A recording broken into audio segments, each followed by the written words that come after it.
Matius 28 ayatnya yang ke-18. Lalu Yesus mendekati mereka dan berkata, "Segala kuasa di surga dan di bumi sudah diberikan kepadaku." Matius 28 ayat 18 dikatakan demikian, Bapak Ibu Saudara. Lalu Yesus mendekati mereka, mendekati murid-murid dan orang-orang yang mengikuti Yesus, dan berkata, "Segala kuasa di surga dan di bumi sudah diberikan kepadaku." Nah, Bapak Ibu Saudaraku terkasih dalam Tuhan, banyak orang Kristen hari-hari ini meragukan Tuhan Yesus Kristus. Banyak orang Kristen hari-hari ini di akhir zaman, mereka sudah mulai meragukan keberadaan, kekuasaan, kedaulatan Tuhan Yesus Kristus. Apa buktinya? Buktinya dari pandemik global ini, banyak orang mempertanyakan, "Where are you Lord? Di mana Engkau Tuhan? Kok COVID lama sekali?" Banyak rumah tangga orang percaya menanyakan, menyaksikan Yesus, "Where are you Lord? Kenapa Engkau tidak tolong rumah tanggaku? Engkau ada nggak sih? Engkau nyata nggak Tuhannya?" Nah, hari-hari ini banyak juga anak-anak Tuhan, pelayan Tuhan, hamba Tuhan, gembala jemaat mempertanyakan Tuhan. Banyak orang Kristen hari-hari ini menyaksikan kedaulatan, kekuasaan, bahkan eksistensi Yesus sebagai Tuhan. Banyak orang meragukan, bahkan minta maaf Bapak Ibu Saudara, tidak sedikit di antara orang Kristen, orang percaya, pada akhirnya meninggalkan Tuhan Yesus Kristus hanya karena sakitnya tidak disembuhkan, hanya karena doanya tidak dijawab, hanya karena usahanya bangkrut karena pandemi global, hanya karena penyakitnya tidak disembuh-sembuhkan, doanya tidak didengar, hanya karena tidak mendapatkan jodoh. Mereka lari meninggalkan Tuhan Yesus. Mereka gak percaya sama Yesus. Yesus terlalu lama jawab doa saya. Saya sudah hampir menjadi perawan tua, tapi sampai hari ini saya belum punya pasangan hidup. Akhirnya saya putuskan untuk meninggalkan Yesus dan menikah dengan orang yang berbeda keyakinan dan berbeda iman. Saudaraku terkasih dalam Tuhan, memang benar Tuhan memberikan free will dalam kehidupan kita, tetapi jangan gunakan kehendak bebas itu semau-maunya dan searogan hidup kita. Saudaraku terkasih dalam Tuhan, hari-hari ini banyak gereja Tuhan kecewa dengan Tuhan. Banyak pelayan Tuhan kecewa dengan Tuhan. Semuanya gak percaya Yesus dapat meneduhkan badai COVID secara global. Mereka semua meninggalkan Yesus. Bahkan mungkin teman-teman yang di Malaysia, yang di Amerika, Singapura, Afrika, Arab Saudi, Iran, Singapura, dan di mana-mana, mungkin ada yang kecewa dengan Yesus. Yesus terlalu lama memulihkan rumah tangga saya. Yesus terlalu lama mengubah hati suami saya. Akhirnya saya pergi ke paranormal untuk menundukkan, menaklukkan hati suami saya. Bapak Ibu Saudaraku terkasih dalam Tuhan, sadarilah firman Tuhan Matius 28 ayat 18 ini. Yesus mendekati murid-murid dan berkata, "Segala kuasa di surga dan di bumi telah diberikan kepadaku." Itu artinya Yesus kita adalah Tuhan yang berdaulat, Tuhan yang berkuasa, Tuhan yang berotoritas atas alam semesta dan kehidupan kita. Namun sayangnya banyak di antara orang percaya sudah tidak percaya lagi akan kedaulatan, keotoritasan, kekuasaan Tuhan Yesus Kristus, sehingga pada akhirnya mereka meninggalkan Tuhan. Pertanyaannya Bapak Ibu, kenapa orang Kristen, kenapa orang percaya, kenapa gereja Tuhan, kenapa para pendeta, kenapa para gembala jemaat, para pengkhotbah akhirnya tunggang langgang lari meninggalkan Yesus, lari menukar imannya dengan kepercayaan yang lain? Ada 3 hal yang Roh Kudus ajar dalam hidup saya untuk saya bagikan kepada setiap kita, sesama anak-anak Tuhan, sesama saudara di dalam Tuhan, agar ini menjadi pelajaran buat kita. Poin-poin 3 ini harus menjadi pegangan hidup kita. Mengapa orang percaya, orang Kristen, anak Tuhan pada akhirnya meninggalkan Yesus? Yang pertama yang Yesus ajarkan kepada saya, karena banyak orang Kristen yang tidak tahu dan menyadari bahwa Tuhan Yesus berkuasa atas segalanya. Banyak dari kita tidak mengetahui dan menyadari. Oleh karena itu di setiap khotbah-khotbah saya selalu bilang, sebagai orang Kristen, sebagai orang percaya, kita perlu mengetahui, kita perlu menyadari bahwa Yesus Kristus adalah Tuhan yang berkuasa. Tapi saya minta maaf buat sebagian mereka yang meninggalkan Yesus, buat sebagian mereka yang pindah keyakinan, pindah agama, pindah kepercayaan. Kenapa mereka bisa pindah dan meninggalkan Yesus? Karena mereka tidak mengetahui dan tidak menyadari bahwa Yesus Kristus adalah Tuhan yang berkuasa, Tuhan yang berotoritas, Tuhan yang berdaulat. Amin Bapak Ibu. Sama-sama katakan dengan saya harus mengetahui. Semuanya yang di rumah-rumah sama-sama katakan dengan saya harus mengetahui. Saya harus menyadari. Ketahuilah betul-betul dan sadarilah benar-benar bahwa Tuhan Yesus Kristus, Dia adalah Tuhan yang berkuasa, berdaulat, berotoritas atas segala yang ada. Amin. Yang kedua, alasan orang Kristen, pelayan Tuhan, hamba Tuhan, pendeta, gembala jemaat, gereja Tuhan, yang akhirnya tutup dan meninggalkan iman percaya kepada Yesus. Saya diajarkan oleh Roh Kudus untuk bagikan ini kepada setiap saudara. Bukan saya mengajarkan, saya hanya sharing, saya hanya bagikan apa yang Tuhan ajarkan sama saya. Yang kedua, karena banyak orang Kristen lebih senang untuk mengeluh dan kecewa daripada percaya serta mengimani firman-Nya. Maaf nih Bapak Ibu, banyak di antara kita lebih senang kecewa daripada percaya kepada Yesus. Banyak dari kita yang meninggalkan Yesus karena kecewa. Sama seperti Yohanes Pembaptis, kecewa sama Yesus. Dikirim murid-muridnya, katakan kepada Yesus, apakah Dia Mesias ataukah kami harus menunggu yang lain? Yesus bilang sama Yohanes Pembaptis, orang buta melihat, lumpuh berjalan, tuli berbicara, bisu berbicara, tuli mendengar, lumpuh berjalan, bahkan sakit-sakit kerasukan setan semua dilepaskan. Dan Yesus tutup dengan ini kepada murid-murid Yohanes, berbahagialah mereka yang tidak kecewa dan menolak aku.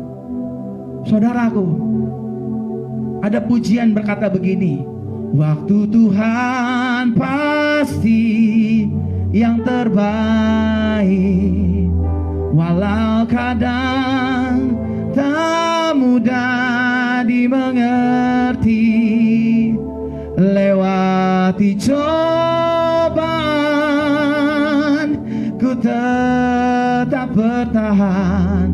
Waktu Tuhan pasti yang terbaik. Maaf, banyak orang Kristen maunya now and today. Sekarang pulihkanlah rumah tanggaku Tuhan, sekarang sembuhkanlah sakitku Tuhan, sekarang berkatilah ekonomiku Tuhan, sekarang berkatilah gerejaku Tuhan, sekarang angkatlah pangkatku, promosikan hidupku. Saudara, waktu kita bukan waktunya Tuhan. Jangan kita sungut-sungut. Salah satu dari 4 dosa besar Israel, umat pilihan Tuhan, adalah sungut-sungut.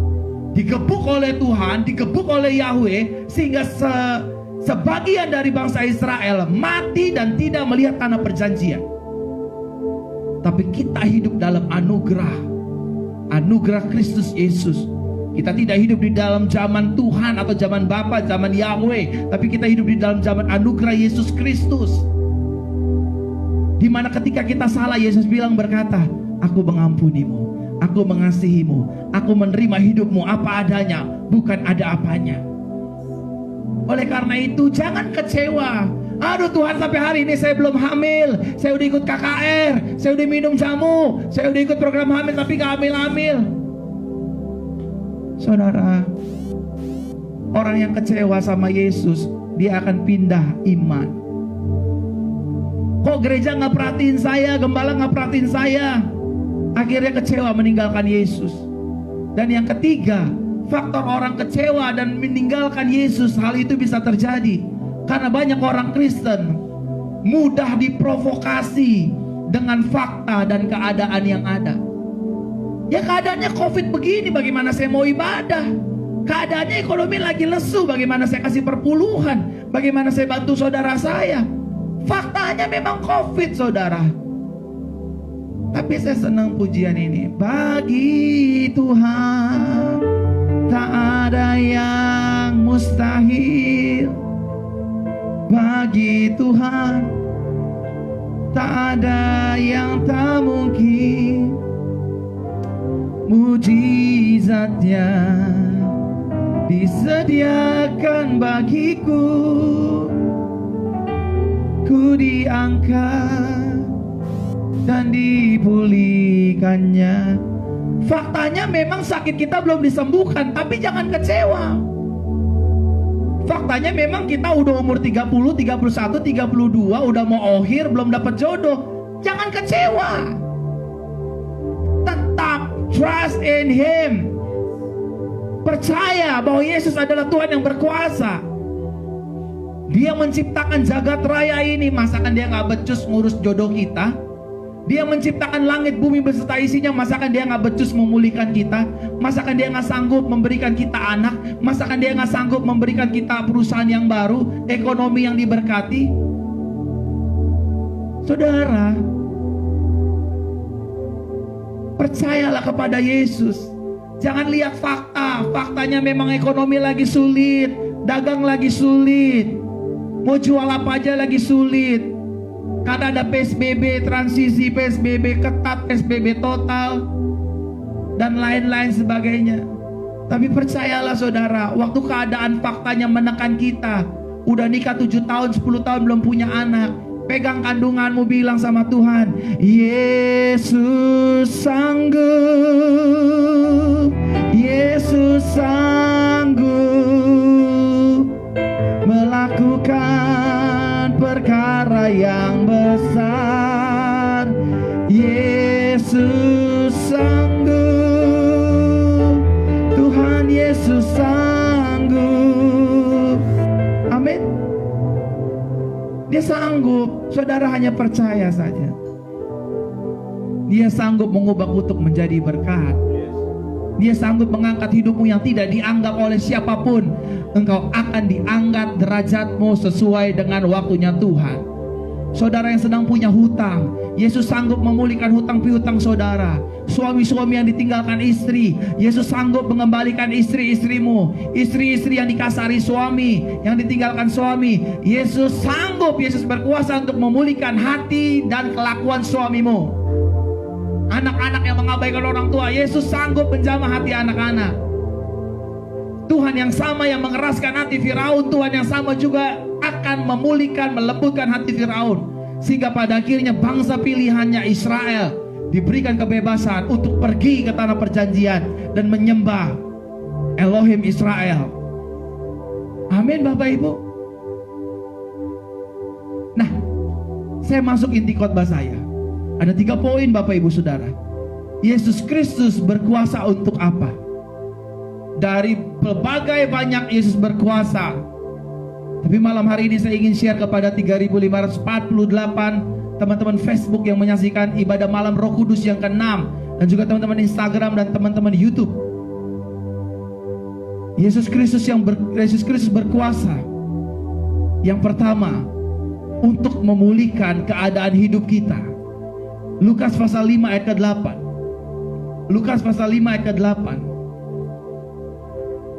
Lukas 5 ayatnya yang ke-8. Boleh besaran sedikit?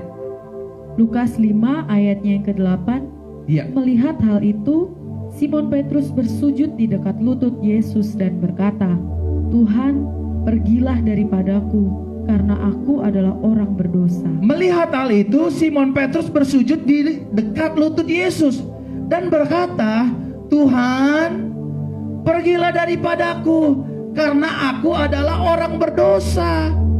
Yang pertama, Yesus berkuasa. Yesus Kristus berkuasa. Yesus sanggup untuk memulihkan keadaan hidup kita. Kita yang tadinya orang berdosa, Yesus sanggup menjadikan orang yang termulia. Bapak Ibu Saudara di dalam Tuhan, Tuhan Yesus tahu latar belakang kita, tetapi kita berharga di mata Tuhan. Saudara, kalau yang menyaksikan live streaming ini, mungkin saudara terikat roh homo, roh LGBT, mungkin saudara seorang mafia, seorang lesbian, seorang transgender, seorang pembunuh, seorang tukang aborsi, seorang yang latar belakangnya buruk. Saya coba mau bilang, Yesus berkuasa untuk memulihkan keadaan hidup manusia. Amin. Petrus berkata, Tuhan, nyala daripadaku, jauhlah, menyingkirlah daripadaku, karena aku orang berdosa. Justru Yesus mencari orang berdosa.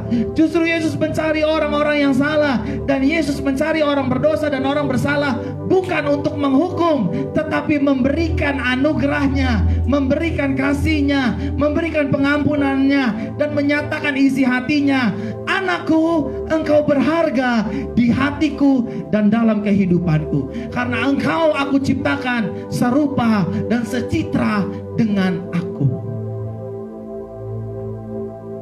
Tapi Pak, rumah tangga saya udah bercerai. Engkau tetap berharga dan berarti. Tapi Pak, saya berini piaraan. Engkau tetap berharga. Tapi Pak, saya pelacur Pak. Saya perempuan kupu-kupu malam Pak.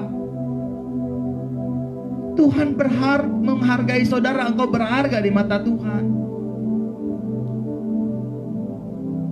Yesuslah yang mendamaikan kita dengan Bapa di sorga. Yesuslah yang mengkonekkan kita kembali kepada Bapa di sorga. Saudaraku terkasih dalam Tuhan, Yesus memulihkan kehidupan kita. Kehidupan Petrus yang dari seorang nelayan biasa dipulihkan Tuhan. Saudara, saya punya teman di Morowali Utara.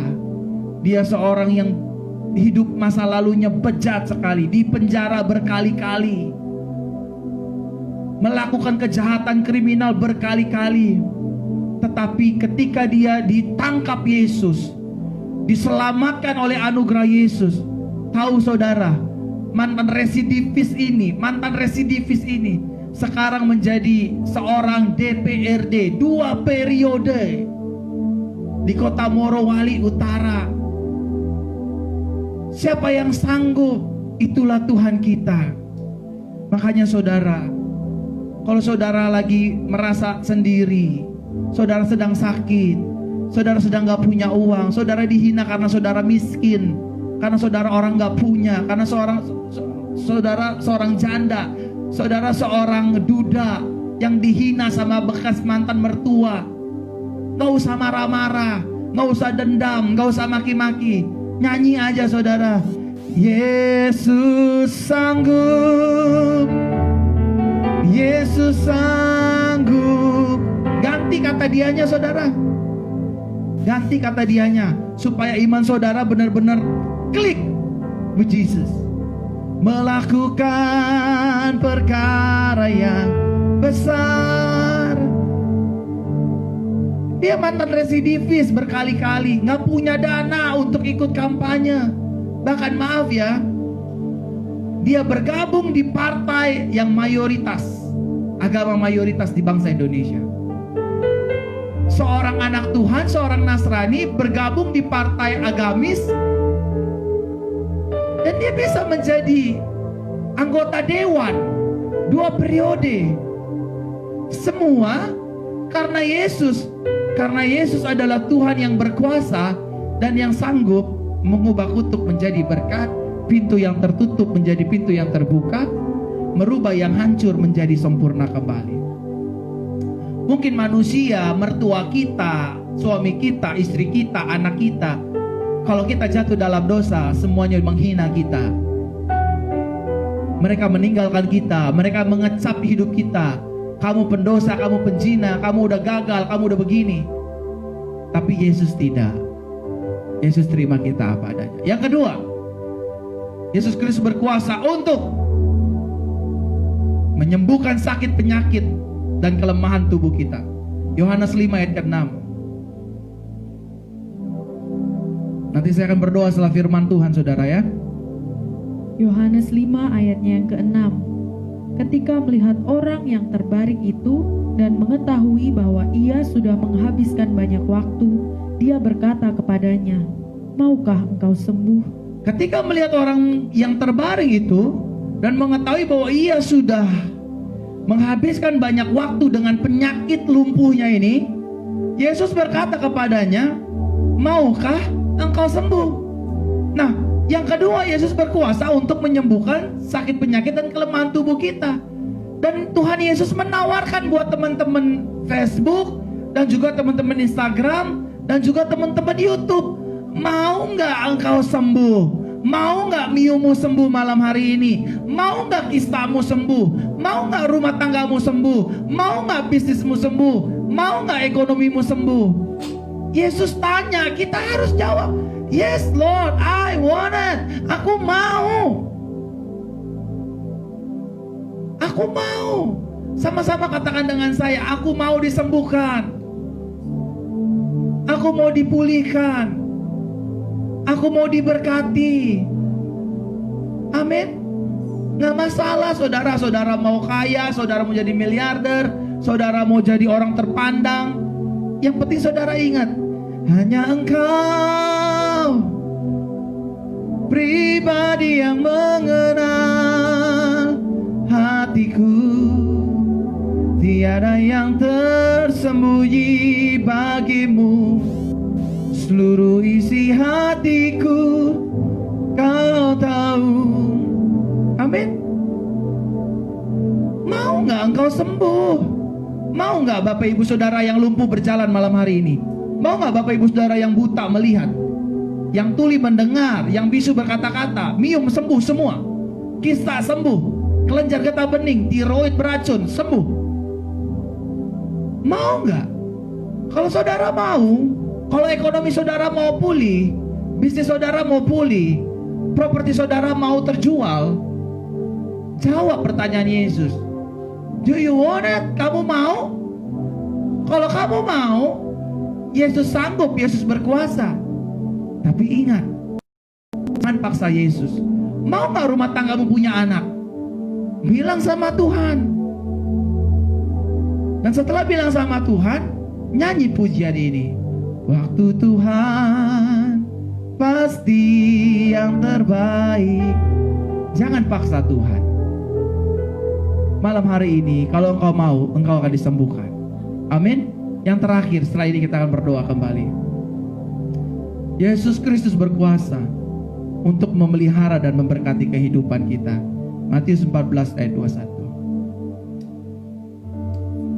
Kala Tuhan. Matius 14 ayatnya ke-21.